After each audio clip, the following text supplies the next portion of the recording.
I'm always on the lookout for a really outstanding builder to recruit to Austin. I will go out of my way to make sure to recruit them. I've been doing it for 4 years now. So it's more of a kind of like, do they remind me of someone or something that I've seen before? And that's what I'm kind of looking for. And so there's 2 people right now that I'm thinking of that I'm trying to recruit to Austin to come build their company here because I want them in PlebLab. I look at it more like really trying to be intentional about the people that you want inside the lab and not trying to gather everybody. I'm just trying to gather the best. If you're not trying to do something incredibly epic or incredibly outside the box, or if you're not trying to punch above your weight, basically, then you probably should go somewhere else. Welcome to the Business Bitcoinization Show, the show dedicated to helping you enrich your life and grow your business with Bitcoin, the hardest money on planet Earth. I'm your host, Josh Friedemann, and our guest today is Gonzalez, who is the CEO of PlebLab, which is a hackerspace based in Austin. If you don't know about PlebLab, you've probably at least heard about some of the businesses that either got their start there or reached escape velocity because of what Carr and his team are doing. We're going to get to our interview with Carr right after this. Business owners, unlock the benefits Bitcoin has to offer your business with the Bitcoin for Business Quick Start Guide. This 27-page guide highlights the 6 ways you can grow your business with Bitcoin. Check it out in the show notes. Carr, welcome to the podcast. Thanks. So I like to start off every single interview with a few questions that help us to get to know you a little bit better and give us some insight for our own lives. You ready for these? Yeah, let's do it. Question number 1, when and how did you first learn about Bitcoin? It was probably when I was working at this company called A Small Orange. It was like a web design company, and then it got bought out, I think, by HostGator. But yeah, it was like this small little boutique thing, and we would do like these stand-ups every other day. And there was this stand-up one day, and you know how these stand-ups kind of teeter off if they don't kind of wrangle in pretty fast. Well, we had this one guy. He was on the Linux side of things, and he was talking about Bitcoin one day, and then he just this must have been like 2014 or 2015 or something like that. And anyway, they shut him down almost immediately.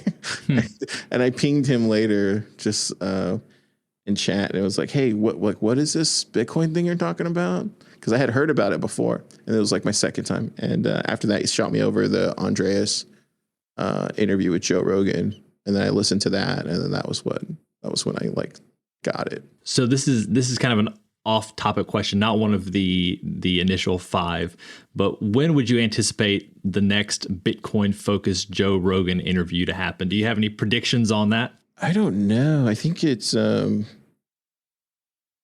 he probably gets. I would imagine he probably gets asked that question all the time. There was a time when PlebLab was on the other side of 6th Street. And we went to a comedy show, and we saw Joe Rogan, and there were some Bitcoiners around him that I saw at that time. And I was thinking, whoa, is this going to happen? And it never did. But that was probably 2 years ago, I want to say, or maybe 3 years ago. Forget how long ago it was. So I think it's going to happen at some point.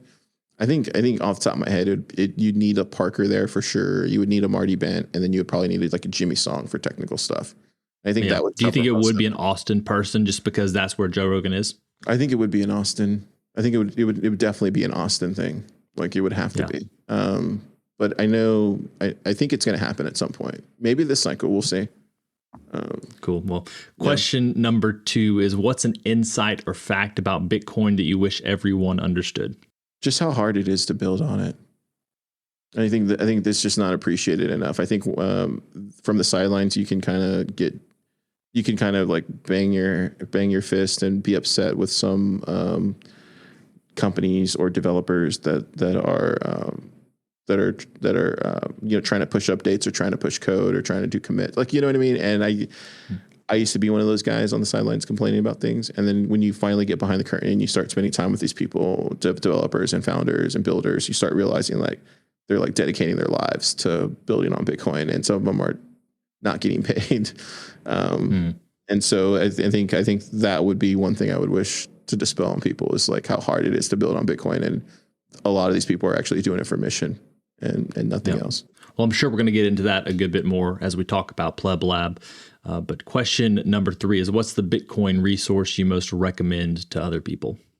I think the Jameson Lopp one is pretty well defined.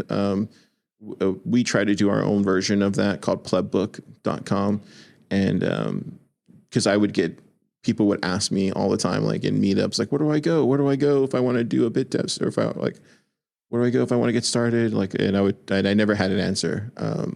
But outside of ours, I would say Jameson Lopp is like pretty, if you go to his page, he has like a full on, like a small little Wikipedia of like all the different types of like accelerators, all the different types of businesses, bit devs, like everything. It's the best resource. And I think that's lop.net, right? I think so. Yeah. Yeah. And what would be the PlebLab one that people could go to if they wanted to check that out? Yeah, plebbook.com, and we're also looking for people that want to push some code on there. So if you want to help out to get that resource filled out, because it's been about a year since we've actually updated it, so open to that too as well. Well, so the next question takes us out of Bitcoin. That is, beyond Bitcoin, what's a resource, tool, or idea that's been helpful to you or your work recently?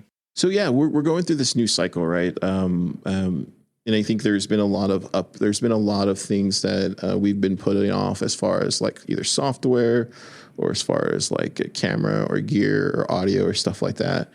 And lately I've been kind of going down the rabbit hole of like trying to find out what's the latest things I need to upgrade. Cause it's like, and I think just talking to people inside the lab and the people around me about like what gear they're using, like what software they're using, like what operating system, stuff like that, just because it's time for upgrades.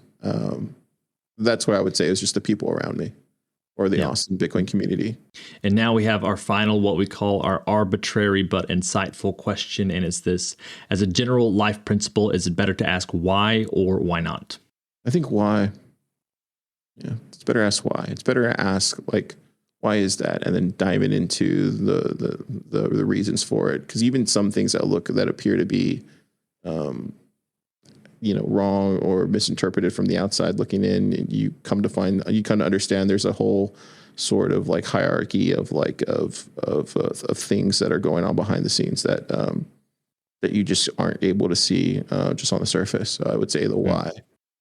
If you were hit by a bus right now, could your family access your Bitcoin? When's the right time to stop hodling and use Bitcoin to impact your family's lives, not just yours? What if Bitcoin doesn't reach the value you expect, or it takes longer to reach that value? Do you have a plan? Do you have the proper trust structure to avoid probate, maintain your privacy, and minimize taxes? Do you want to avoid taxes to stack more sats or leverage your stack without selling? Should you add Bitcoin to your business's balance sheet? Are you truly confident in your self-custody setup?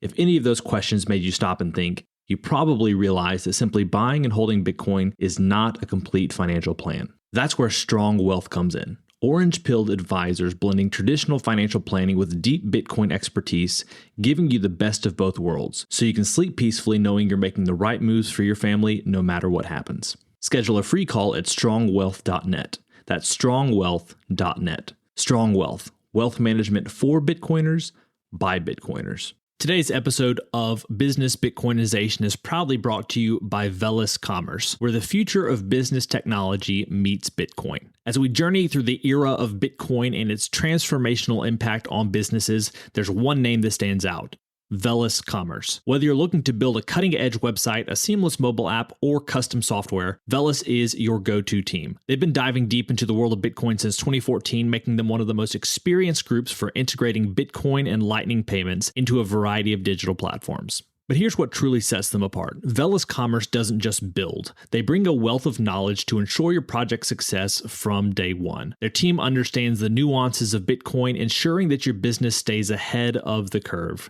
And for all business Bitcoinization listeners out there, Velis Commerce is offering a free consultation to kickstart your project the right way. So if you're ready to future-proof your business in the coming age of hyper-Bitcoinization, head over to veliscommerce.com or reach out on Twitter at veliscommerce. Let's make sure your business thrives in the Bitcoin era.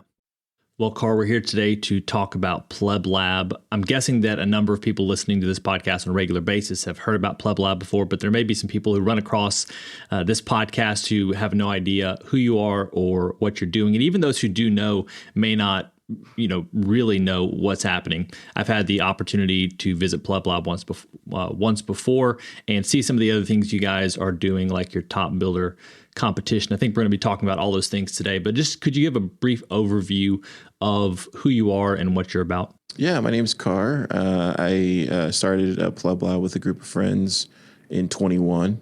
We were just some plebs that wanted to help our friends who were doing companies and developers, and so we were able to get a small little space here at this like co-working space downtown, and we just kind of got an office, and from there we started PlebLab, and almost immediately we just blew up just naturally overnight, because Austin was just on fire at that time as far as people moving here.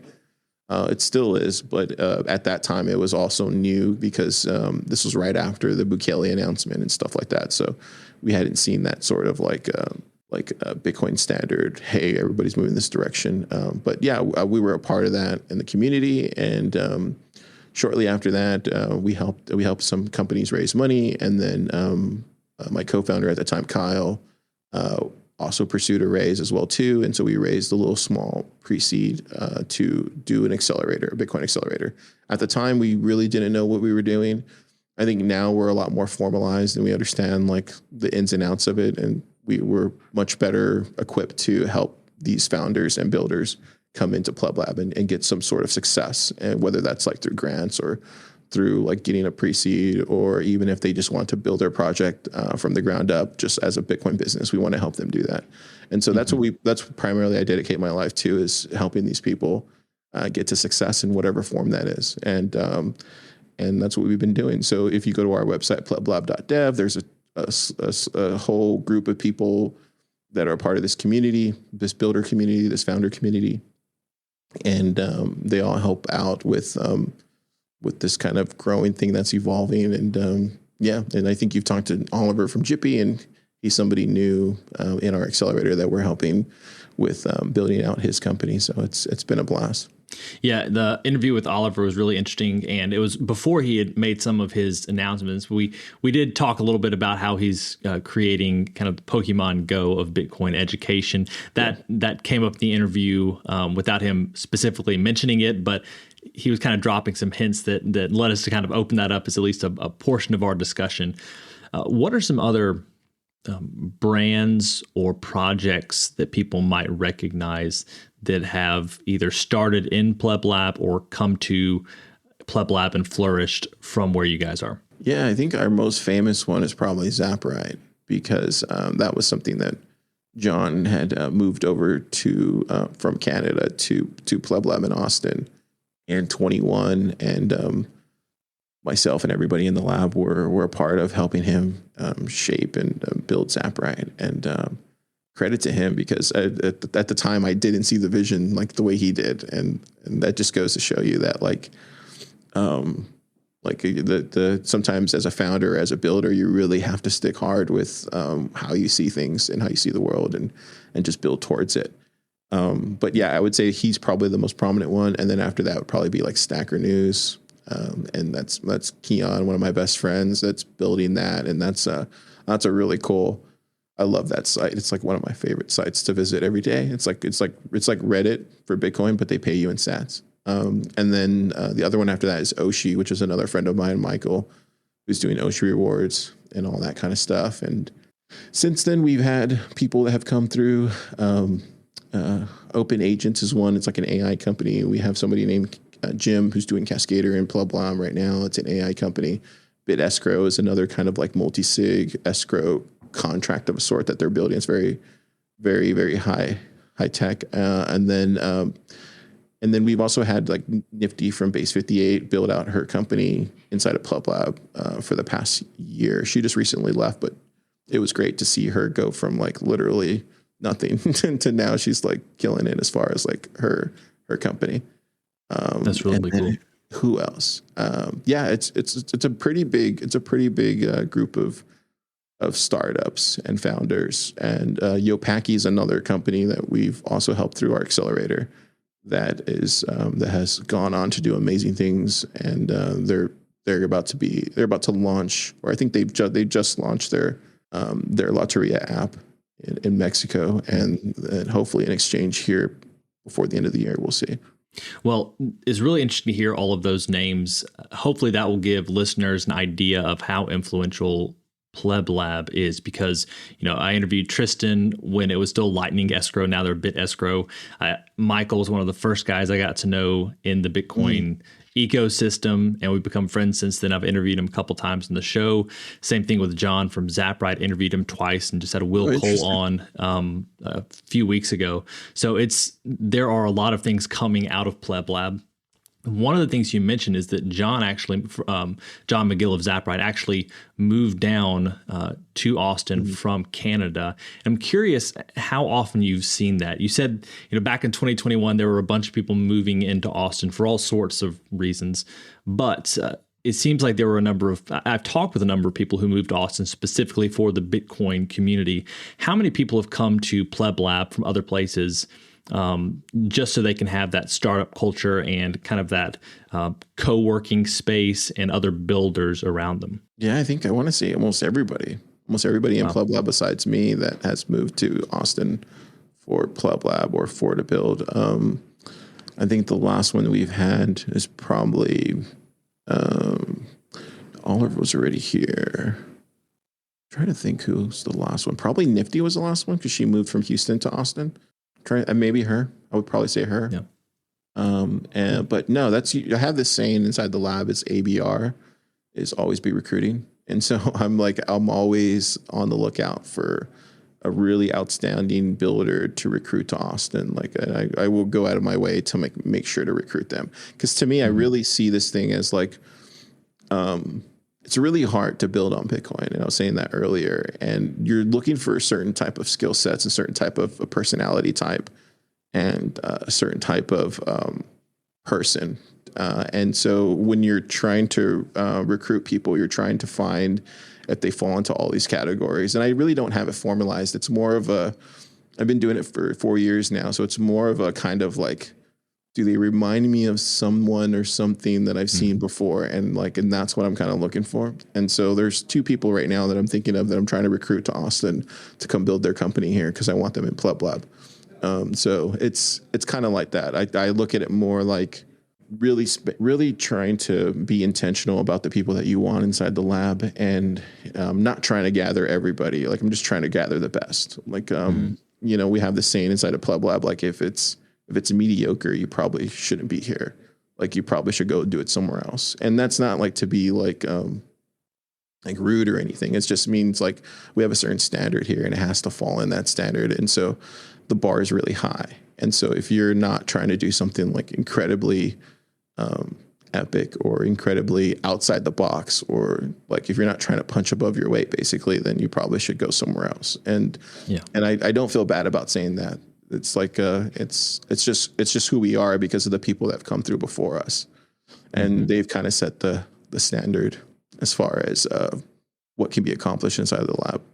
So you've mentioned a couple of times that Bitcoin is hard to build on. I'm wondering if you could kind of explain that a little bit more, because I'm not a highly technical person at all, and I think a lot of people in Bitcoin aren't, and so it's easy to take things for granted and to say, hey, why don't we have this thing? Why don't we have this thing? Without really knowing what we're talking about. So getting kind of a behind the scenes perspective from you, I think would be really valuable. Yeah, I think the biggest thing is just trying to generate revenue, right?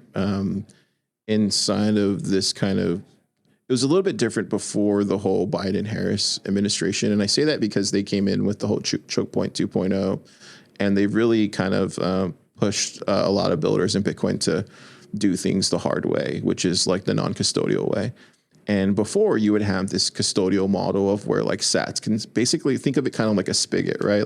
There's a spigot of Bitcoin, and where's that spigot? It's right with the miners, right? And so when you have these custodial services, you're able to run a hose from these miners directly into your kind of think of Stacker News, right? So he's able to run a hose directly from the spigot of Bitcoin into his kind of platform, and then there's a fountain of sats that are just coming out. Same thing with fountain is another, during that time it was a very sats were flowing, so it was much easier to do there's much more revenue that could be achieved doing things that way, but it was all custodial. So the Biden-Harris administration came in and they just pretty much got rid of that almost overnight with the whole, with all, Phoenix left, and there's a ton of companies that have left because of that. And so the non-custodial part is kind of where we're at now. It's like now you have to build everything in a non-custodial way.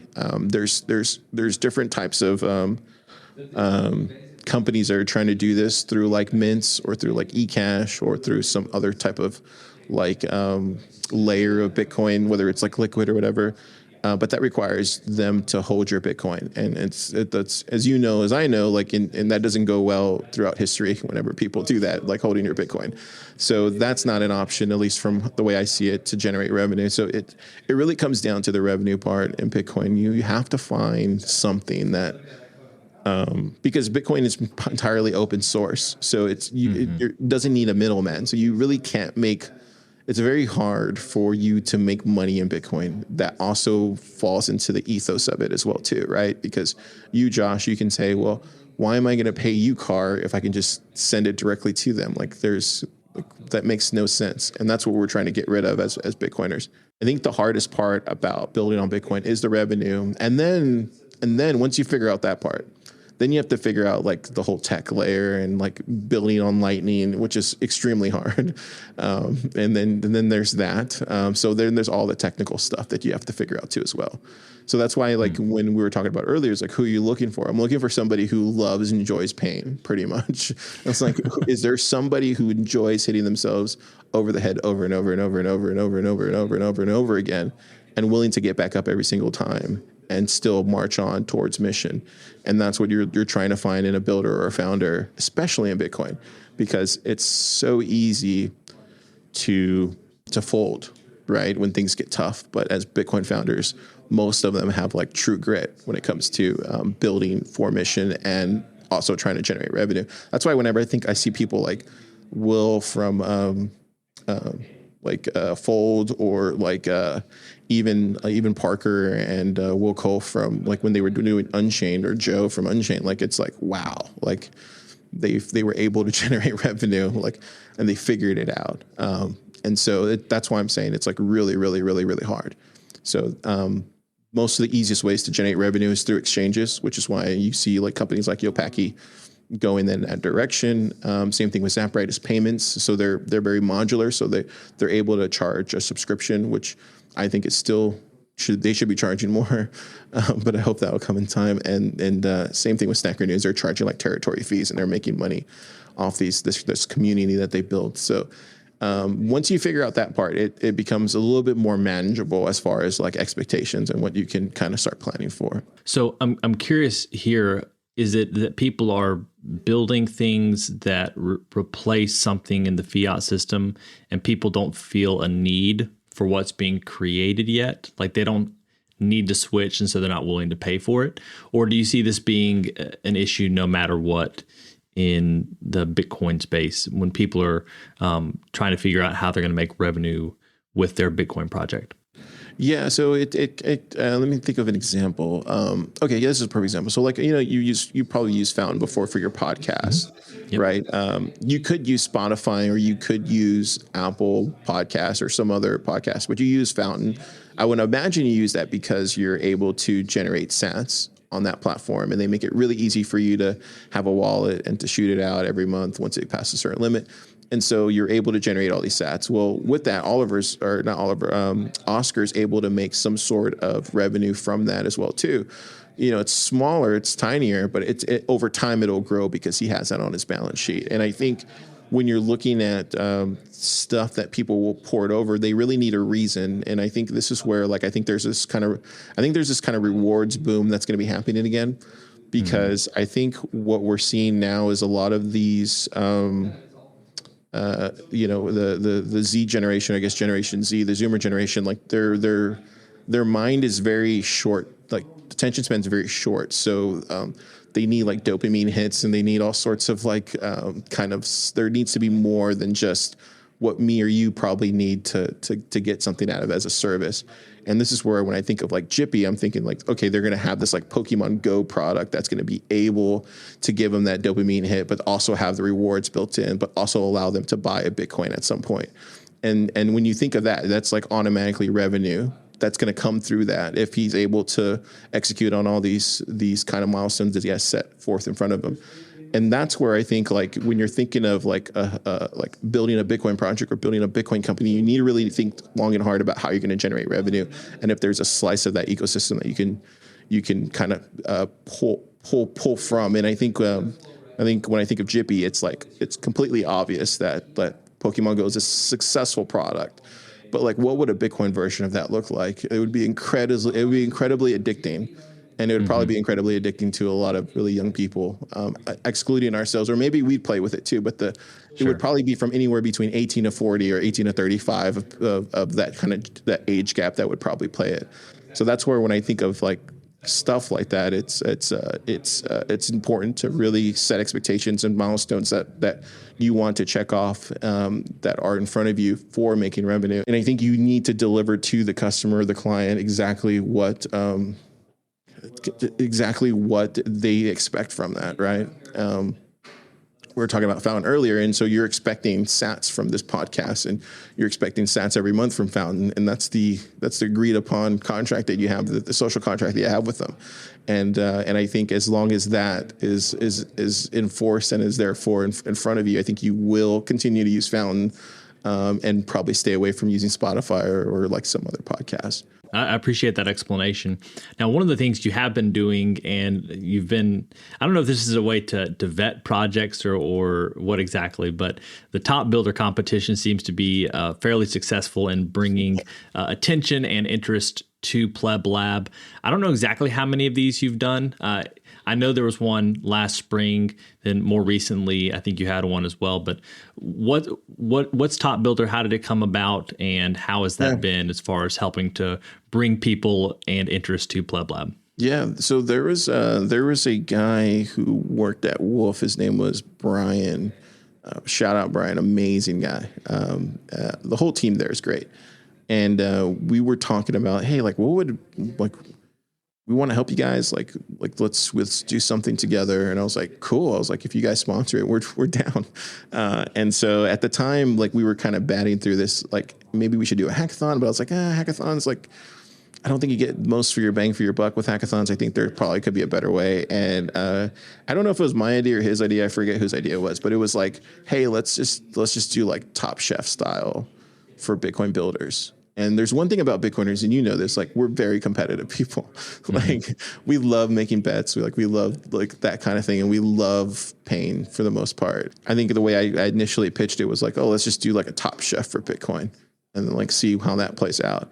And we'll try to find the best people to come in and compete. And then every round we'll cut them in half.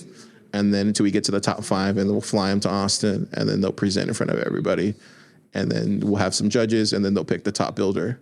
It's like really simple. And so that's where the idea came from. It was really successful last year. I think CNBC covered it. It was like a whole big thing here in Austin. It was awesome. It was like I was very proud that we, as a team at PlebLab, we were able to pull it off. This year, we're going to be doing another Top Builder season 2, and it's going to be sponsored by Timestamp. So Armand, who is this legendary Bitcoiner online, I won't dox him, but he decided that he's also similar minded like the people in PlebLab. He wants to be building for the builders. He wants to have this like options for them to go and raise money even when things are tight, during a bear market. So he created Timestamp to allow people to crowd raise, which has never been created before for the Bitcoin space. It's in the fiat space, but it's not in the Bitcoin space.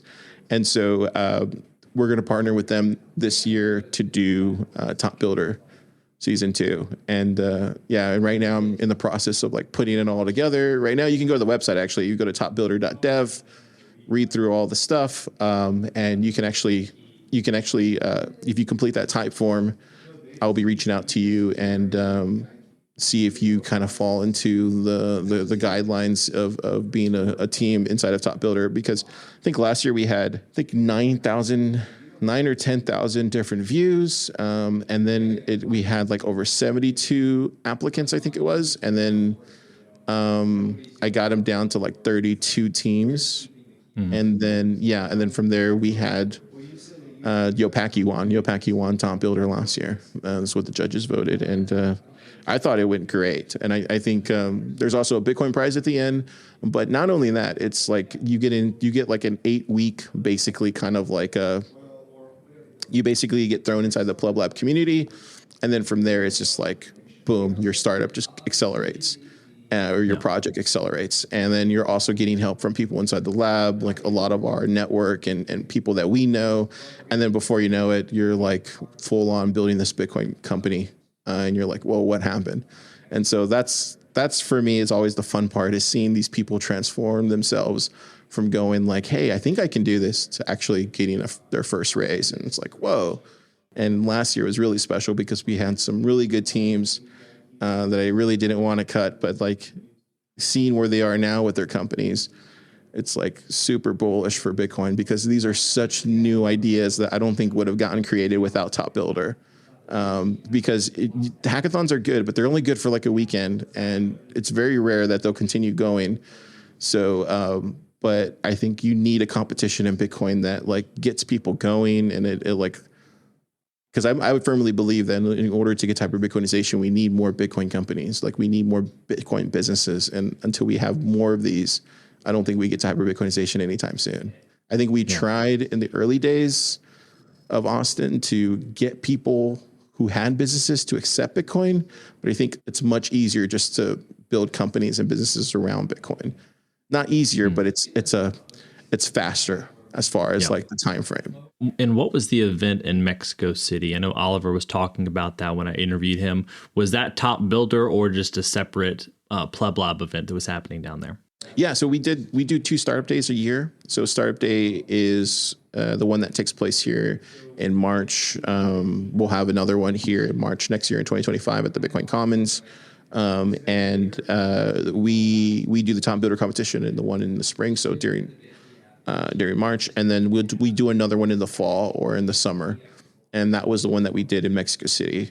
And so that one was really special because a lot of the people that we had, I would say probably like 5 or the 6 startups that were presenting that day were from Top Builder, and I think I think there was like 3 maybe that I had recruited throughout the year to participate in Startup Day, because I felt like they had a project that people probably should take a look at.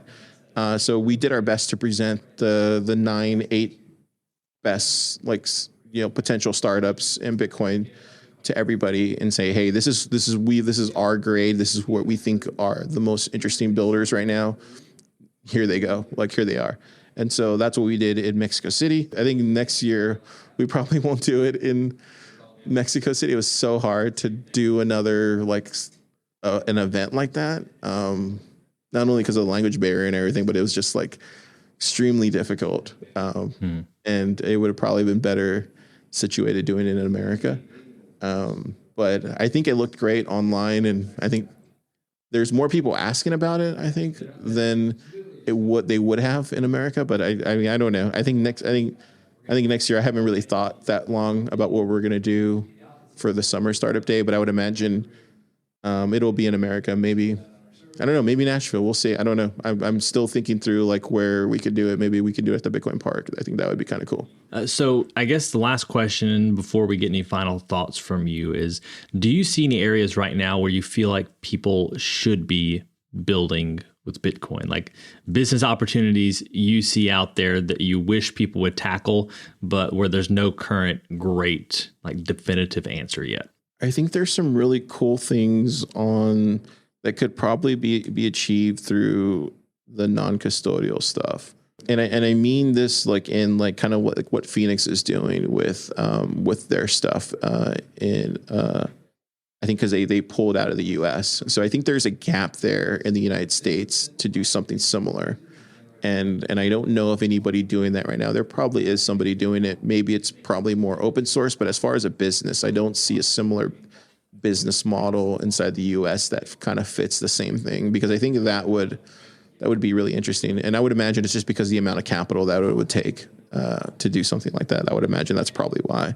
That's the only thing that really sticks out. I think the most interesting things that I've seen so far that I think could be really interesting to see how they play out is the whole AI stuff. I think that Bitcoin AI adjacent stuff is like really interesting, but right now it feels like we have Jim and Cascader who's doing his startup here. And I think the thing that I see that hasn't been cracked yet is that kind of sprinkler system that we were talking about. Like, I think once we crack that on the AI Bitcoin side, then I think there could be significant gains like you would see like never before.